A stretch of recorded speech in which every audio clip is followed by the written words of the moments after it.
a significant result in the Parliament. If we turn our attention back to Canberra now, and the government likely to get that safeguards mechanism, it's an important bill for them through the Senate. Yeah, they've done it again, haven't they? They won't get the housing bill through, as I said on Sunday Agenda, but I predicted this today. We just saw a big election in Australia where the Liberal Party was accused of going too green and losing. But the government has done a deal with the Greens once again to get something through the Senate. This time the safeguards mechanism, which seeks to cap emissions for companies.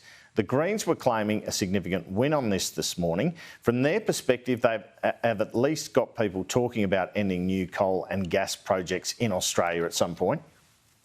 But what we're talking about here is a hard actual cap, right? That's what matters. You can't exceed this cap. The minister has to take steps to stay below the cap. If it looks like the cap is going to be breached, the big polluters can't buy their way out of it, and failure to take steps to keep below the cap would be in breach of the law. Well, the Climate Change and Energy Minister, Chris Bowen, says it's not that big a concession. We always wanted aggregate pollution, absolute pollution, to come down.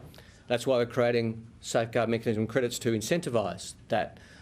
It's appropriate that that be represented in the Act, and if for whatever reason that cap is being approached, the obligation on me is then to publicly consult, to amend the rules if I regard that, the safeguard rules, if I regard that as the best approach, or to take other policy actions. I will act according to the advice and the best policy available to the government at the time, as I'm sure future ministers of the day would.